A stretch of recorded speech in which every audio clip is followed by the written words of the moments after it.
Hello, everyone. My name is Ned Dennison. I'm the chairperson of the International Marathon Swimming Hall of Fame.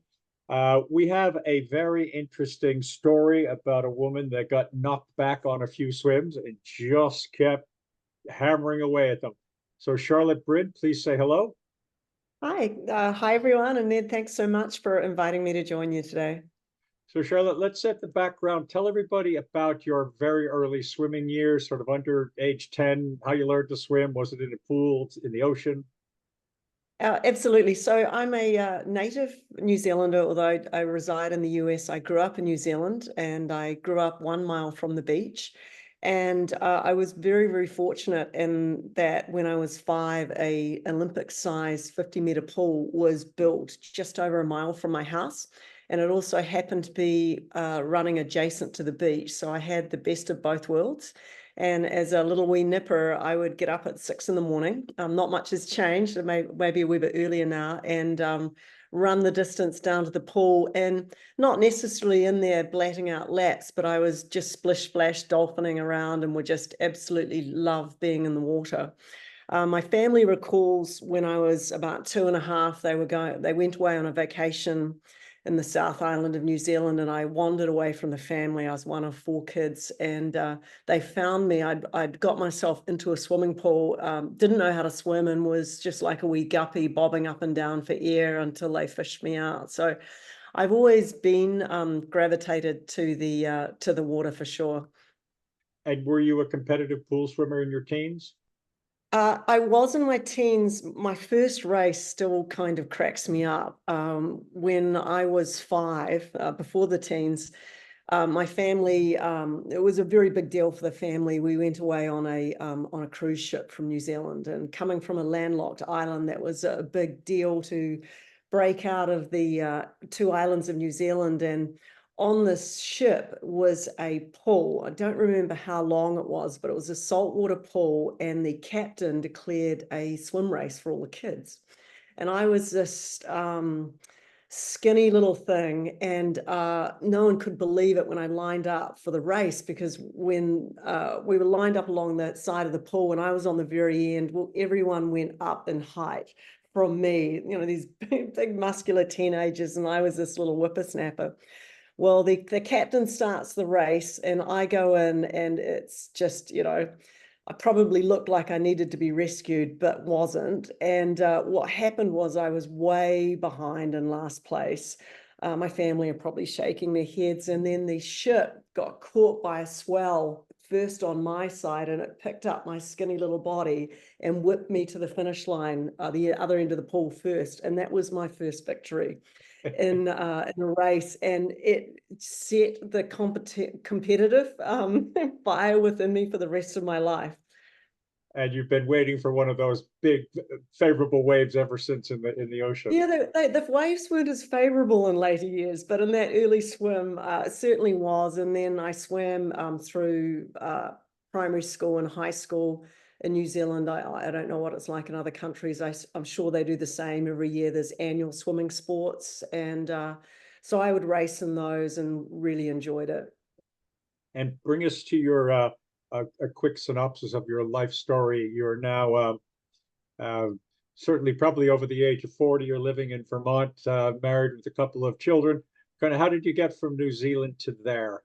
Yeah, so I went to university in New Zealand straight from high school, and did a 4-year degree in physical education, and also did marketing and management and accounting, which I didn't really think would pay off, although it has. And so when I finished, actually through my university years, needing to support myself at school, I got certified in lifeguarding and was working at local pools all the way through university. And then in my summer breaks, was running a small local pool and started a little swim school while I was there, called the Dolphin Swim School. And I found the registration form handwritten all those years ago. And so once I finished my degree, I really wanted to travel, and I came over to the US and actually ended up in Colorado, where I met my now husband, who is a Vermonter, which is how I ended up in Vermont. And when my kids were young, I sort of was in the water a lot with them, helping them get going, learning to swim. And then once they got a little bit older, I actually got back into pool racing first. And the kids would travel around with me, and my husband would come with me as we would race. And then I was actually a wee bit sad when I first got to Vermont because there was no ocean. And I lived by the sea so much of my life. And then I discovered the beautiful, beautiful lakes that are around here, which really got me into open water swimming. Tell us about your first 1.5 kilometer open water swim, if you remember it. I do. So my first open water swims really started in New Zealand in my 20s. When I got interested in the multi-sport sort of buzz and craze. And in New Zealand, that was ocean swimming and of course running and biking. And it was really practicing for those events in some of the bays and things in New Zealand where I got going into it. And it was definitely wild down there. And I think that helped prepare me from some of the conditions I've experienced later in life, as far as waves and some colder water. You and I met in Lake Champlain swim, 13 kilometers in 2006. Had you done marathons before that? That was my first marathon, and I loved it. And actually, it was a real journey. I remember that in preparation for that, is I discovered a beautiful reservoir in Vermont called the Green River Reservoir, no motorized boats. And I did quite a lot of my preparation for that, and recall thinking that 3,000 meters was an awfully long way to be preparing for a swim. But yeah, I do remember that. And I also remember my feeds packing these delightfully little cut sandwiches, things to eat out in the swim, which was not successful, but it was a short enough swim that it didn't really matter. But it certainly planted the seed for future swims, because that distance of swim, I really enjoyed it, and it made me want to stretch and reach for something a little bit longer. And how did you first hear about the Triple Crown, and when did it become a goal rather than just this weird, strange idea or dream? Well, I really didn't know anything about the Triple Crown. I did the Lake Champlain crossing, and part of the reason that I got into swimming was to help just help keep life stimulating and exciting in all areas of my life by having a goal. And so the end of each year, I would set a goal of, at one point it was a 2-mile cable swim, and then it was the Lake Champlain crossing. And after that swim, I did a couple of other shorter swims. And at the end of 2009, I was looking for something, and you'll laugh at this, I do now, I'd really like to have a goal that's going to take maybe longer than a year. So I sort of was looking around, and I actually did a search on open water swims over, it might have been over 8 miles, and up popped the English Channel. And it's like, oh, well, that's going to take longer than a year to prepare for. I think, that might be worth considering. So I read through some of the description of the tides, the cold, the reasons that people fail, and I signed up anyway, and certainly got more than I bargained for, because it delivered a lot of years of chasing a goal. And then really it was my first DNF that put the Triple Crown on the table, because I really looked at that as a way to practice some of the things I needed to work on for the English Channel. So they became more experience swims for me, as opposed to I'm going to do these 3 swims to be a Triple Crowner. And did you get some interesting experience in Manhattan and Catalina? I certainly did. They definitely delivered. Manhattan was, well, first of all, I loved that swim. It was really iconic, with the amazing skyline and landmarks, and coming from New Zealand, seeing those things in the movies. I never thought I would be swimming in bird's eye view of them. But the things that I ran onto, I wasn't expecting, was at one point I was swimming up the Harlem, and I could feel something keeping hitting me on the side of my face, and I'd been lucky enough to come to Cork Distance Week a couple of years, and one of the things I'd learned was don't stop between feeds for any reason. So I had this thing annoying me on my face, and I'm like, I'm just gonna have to suck it up and leave it until I get to my next feed. And every time I would go to breathe, it was in my mouth and I was kind of choking a little bit. And so it wasn't till later in the swim that I saw footage of a used condom that had got attached to the side of my goggle. And for 30 minutes, it was slapping me in the face as I was swimming. So I remember looking down and seeing all these little white things in the water thinking, oh, I didn't know there were schools of fish up here in the Harlem River. And yes, so I wasn't expecting that. And one of the other things that gave me a bit of a chuckle was I was coming down the East River, and there was a cove cut in to get to the finish line, or the finish buoy. So I'm swimming down along by the seawall and starting to peek because I've been told not to look, but I'm peeking up because I want to make sure I don't miss my turn. And I saw this kind of large blue looking object, and whatever it was, I was gaining on it. And I'm like, must hit, finish, and success, finish the swim.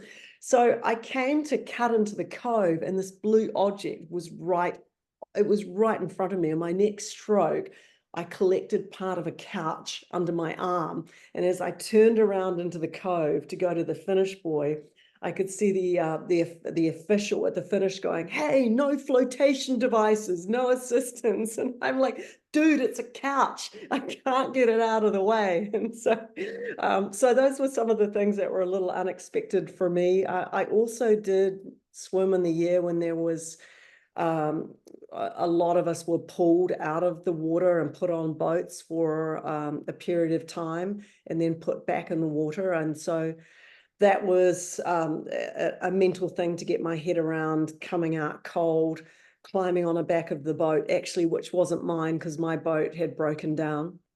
And then getting my head around getting back in the cold water and continuing to finish the swim. So, which was not an official Manhattan swim. So I went back the next year and did it again. So you had a DNF, your first English channel, then you went to Correct. Manhattan and it did a unofficial boat assisted, and then Catalina. And then I had Catalina. So here I've got, yeah, so that's within 1 year. This would be my third of the Triple Crown. I've DNF'd on the two previous ones. And I didn't feel good after doing that. And I was signed up for Catalina. And I put everything I had into training and preparing, and swimming volume and doing the physical work is no hardship for me. I adore swimming and I love it. And I got myself out to California and started the swim, and at the slid off the boat, went under the buoy line to get into the island of Catalina. And I remember the guys on the boat saying, just, it's kind of rocky in there, just be careful you don't cut yourself on the way in. And I went under that buoy line, and the first thing I did was slice my knee on a rock and go, oh, that's not good. They said not to do it. It's that classic thing of don't cut your knee, and I cut my knee. And so I went and cleared the water and stood up on the island and put my arms up and entered the water, and the horn went on the boat. I swam back over or under the buoy line and headed out into the night. And within the first hour of that swim, something very big with very, very sharp teeth just plowed into the side of my hip. And it hurt like nothing I've ever experienced in my life. It's difficult to explain. And the thing in my mind was trying to get my head around processing what it could have been that made sense to me. And it was, whatever it was, I wasn't sticking around to find out. So I kept stroking because I'd had two massive DNFs and I wasn't interested in a third. And continued to swim, and I was like, oh, I must have hit a tree.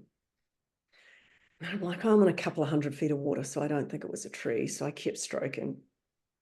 And then I'm like, I think I must have hit the boat. So I sighted, and the boat was with some reasonable swell. So the boat was over to my left, and I'm like, you know what? I think Cynthia, who was support kayaking me, sometimes I'm a little bit of a monkey in the water. I'm like, she probably just smacked me with a paddle, and I probably deserved it.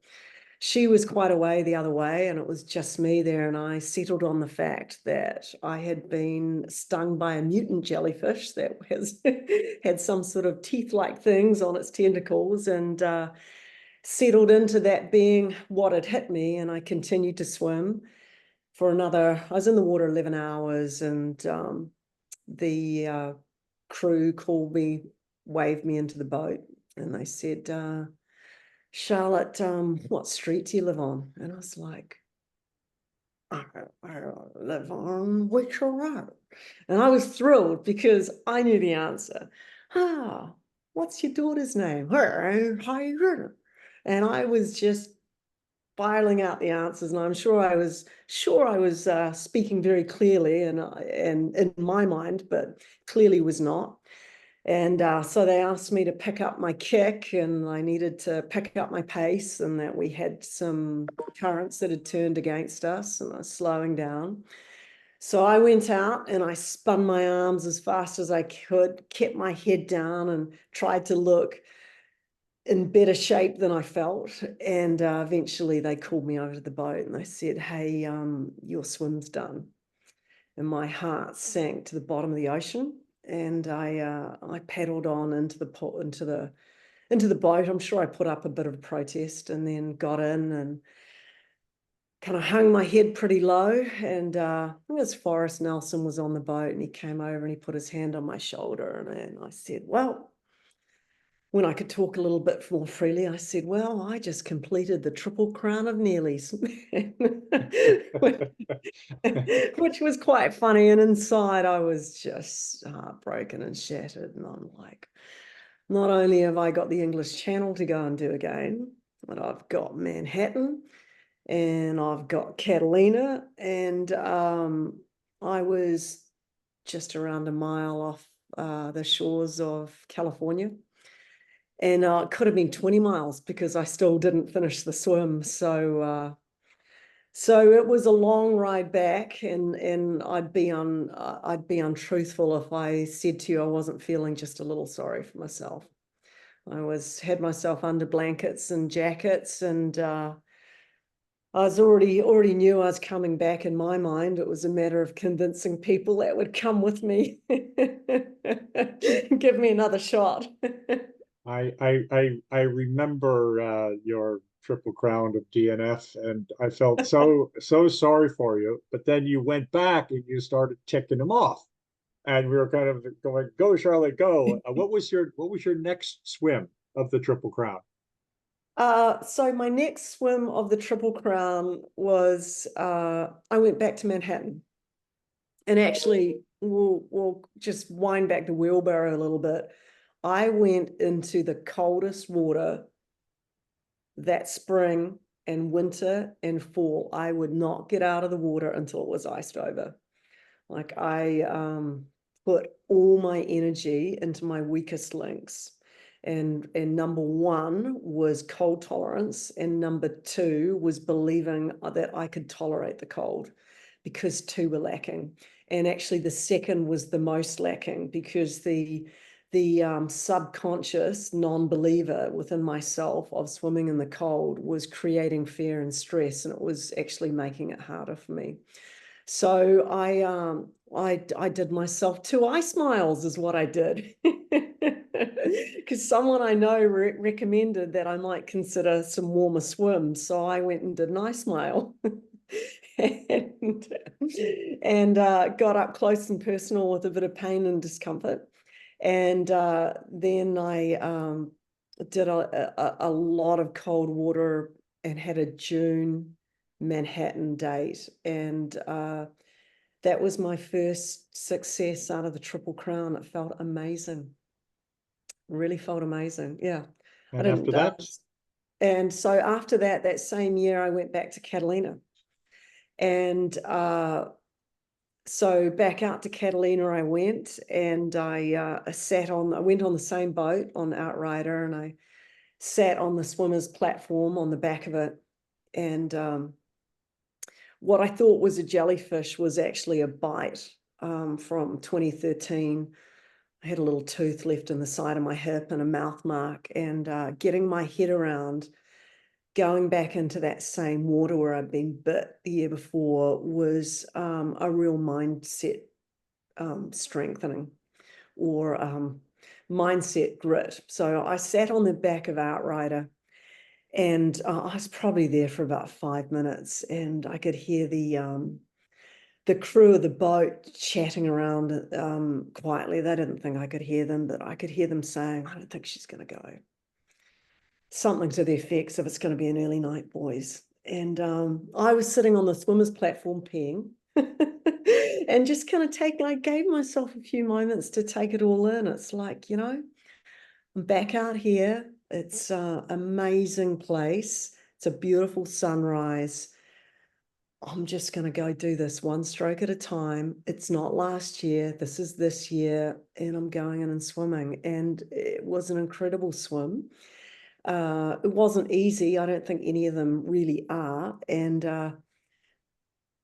about 10 hours, 15, and there's 2 observers, and they waved me into the boat. Anytime I get an observer pull me into the boat, it's kind of triggering for me. It's a bit of trauma. And so I paddle over to the boat, and they're like, "Okay, I'm ready for all right, your swim's over." And they're actually smiling, and they're like, "All right, it's time for you to swim in." And I'm like, "Oh my God, this is amazing." So I can see the shore, and I'm like, "I cannot believe this. This is second Triple Crowns, Catalina. It's time to swim in." I had about 150 to 200 meters to go. I'm really excited. So in I go. In my mind, I'm powering into the shore, and the surf picks me up, and it smashes my face and my body into the rocks. And I'm like, "I didn't expect that." And then rather than landing, it drags me back out, and I end up right where I was before. And I'm like, "Okay, well, look, I've had a couple of goes at things before. I'm going to give it another go. I'm not giving up." So I get more speed and I drive myself in there. I get maybe a foot or 2 further. Well, this time I land on a sea urchin, and then I drag back out. And I'm like, "Son of a..." And so the third time was a charm. In I go. I clawed onto the rocks and the shingle, and I'm starting to get dragged out. I'm starting to crawl out. Well, this poor guy working at some resort and spa doing some raking is looking down at me, seeing me in distress. And he's starting to come down to help. And by this time, my cap's ripped off, my goggles are gone, my hair's all hanging over down my face. And I'm like, "Don't touch me." He must have thought I'd broken out on some sort of health institute, and he scattered away quite quickly. And then I managed to clear the water and stood up, and then just plopped down onto the beach. And I think my words were, "Holy crap, dog." There might have been a curse in there as well, but and then that was pretty amazing. I was super psyched. And then the last thing on the menu was my original goal, the English Channel. So back for number 2. You're on a winning roll. So back I go, and so it was a beautiful. I went 2015. It was a beautiful day, just a gorgeous day. Get in the water. I felt really well prepared. Within the first hour, I was vomiting up a storm. I'd swim into the boat for my feed. They'd say, "How you doing?" And I'd open my mouth, and I would just Technicolor paint the side of the boat. Off I would go, vomit while I was swimming. I swam about 8 hours, and this was the only swim I pulled myself on. And I'm like, "You know what? It's going to be another day for me." And I got in the boat and motored back and booked another window a couple of years later. And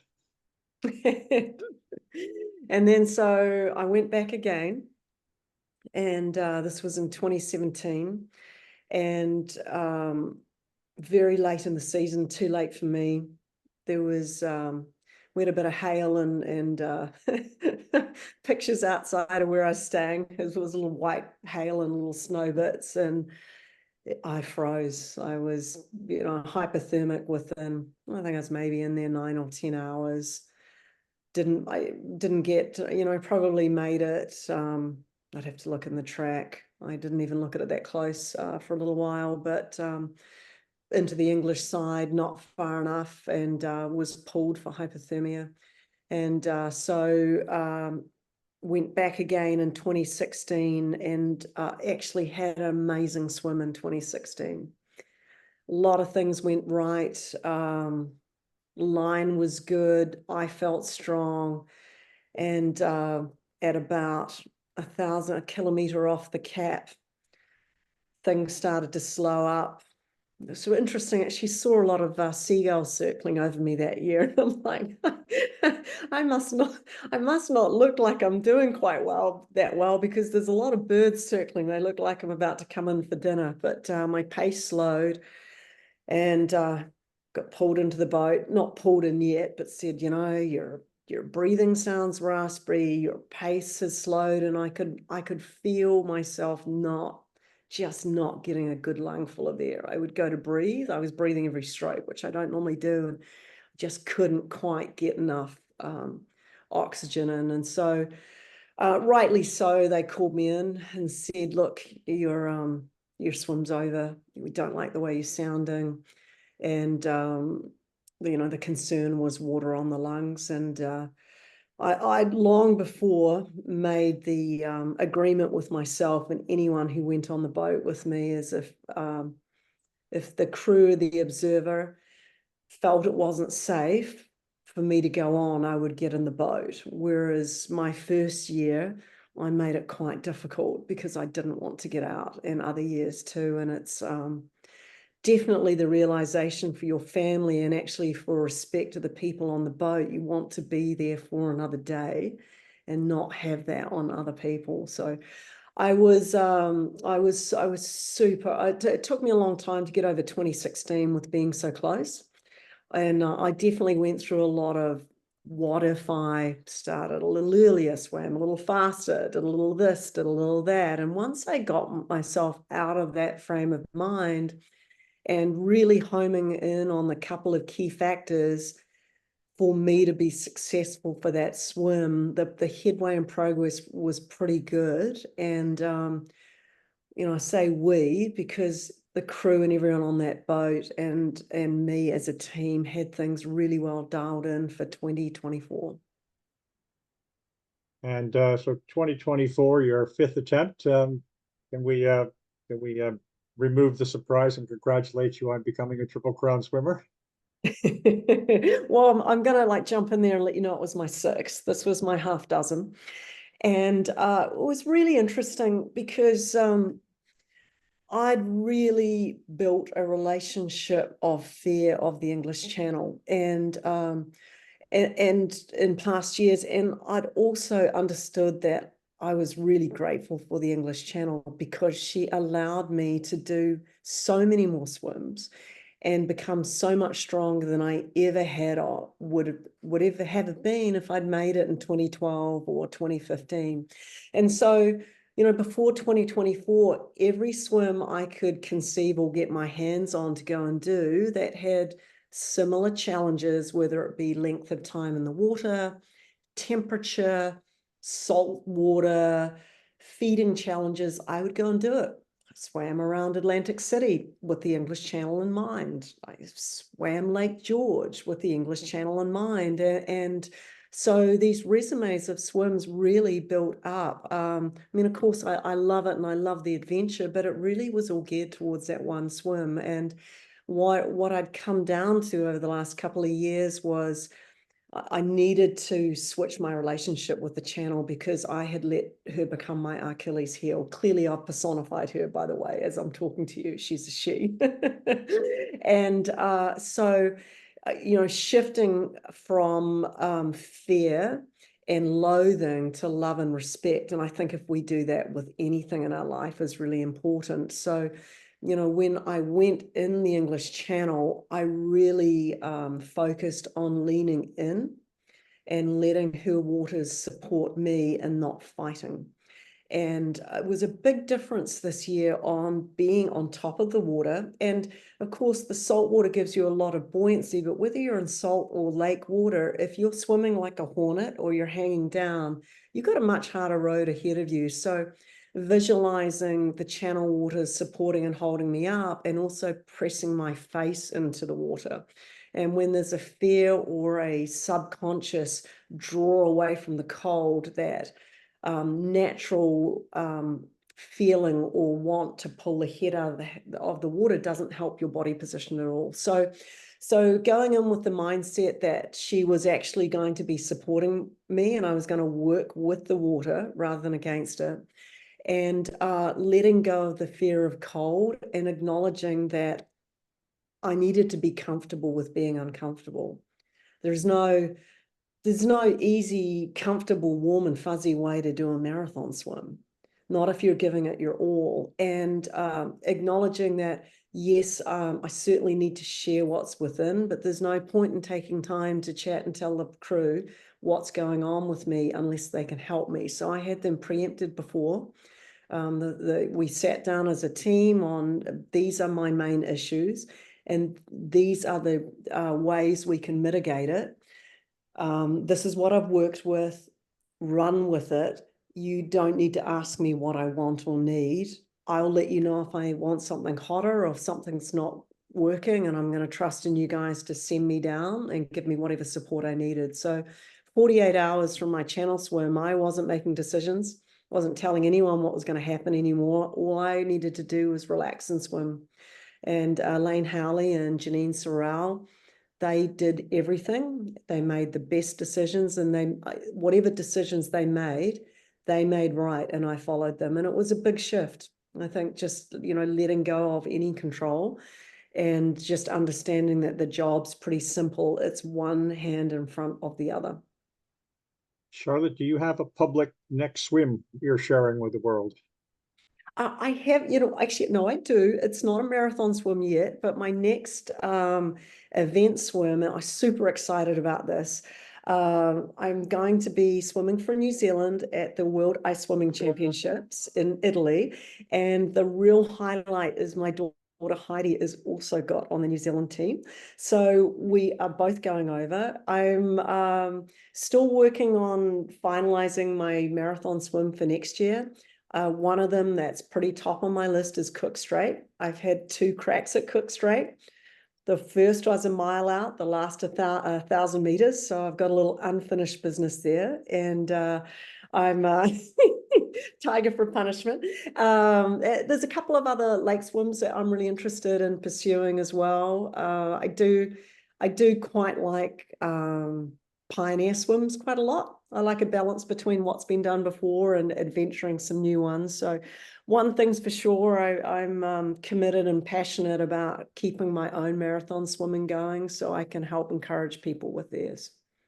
So Charlotte, we're going to wrap up, but I think it's worth mentioning you've also coached a number of very successful marathon swimmers, including Triple Crowners, and together with Phil White, you're heavily involved in running all of the swims in the Northeast Kingdom of Vermont. So I want to thank you very much. If folks have enjoyed this video, we have another 150 of these on our channel. And in a couple of seconds, that contacts will appear and you can also subscribe. So Charlotte, thank you very much again. Oh, you're welcome. Thanks so much, Ned.